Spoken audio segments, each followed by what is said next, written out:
Bafethu, shout out to General Mkhwanazi for sticking neqiniso and having evidence towards iqiniso. And also, it's amazing, and it's by grace, by the grace of God, ukuthi General Mkhwanazi is still alive till to this date, with wonke ama allegations that he has said. It shows ukuthi it's a man of honor, he's a man of integrity, and he's a man who will live and die by the badge.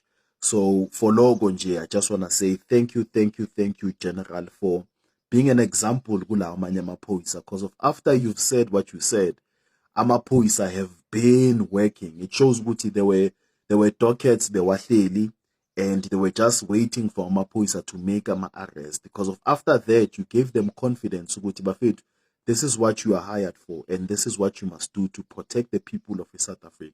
Let's go out there and work. And we've seen amaphoyisa working. We've seen amaphoyisa working.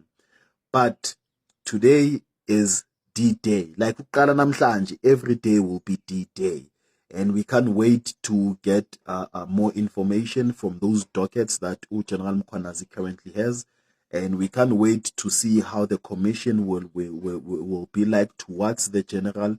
And the most important thing is the action plan after yonke lento lena seyiphelile. As South Africans, we expect nothing but ama arrest to be made.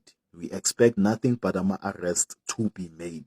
If they fail to arrest kule, angizobe ngihlulekile, angifuni iqamba man. Ngizobe ngihlulekile bafethu. If they fail to arrest kule, kusho ukuthi i-ANC no Ramaphosa sekumane nje kuyiphathi nje ngoba nakho ke abavutelwe. So this is a chance for ANC, this is a chance for Ramaphosa to step up and show abantu ukuthi you can still trust in the ANC, you can still trust in the system, you can still trust ukuthi when we say a commission will look into things, then we find whatever we find from the commission's closure, we will ensure ama arrest. This is an opportunity for ANC to prove that.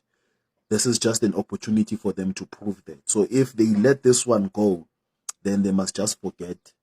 I'm sure they'll go below 5% when it comes to ama votes. But I just want to know from you, if you were to pick any politician from you that you say nanoma kanjani lo mele abe khona kulama dockets, who do you think that politician will be? Because of Mkhwanazi did say ukuthi members of parliament, they are also there. So according to you, who are you suspecting? Who is your member of parliament that you think ukuthi is there on the dockets that are held by General Mkhwanazi? See you guys in my comment section.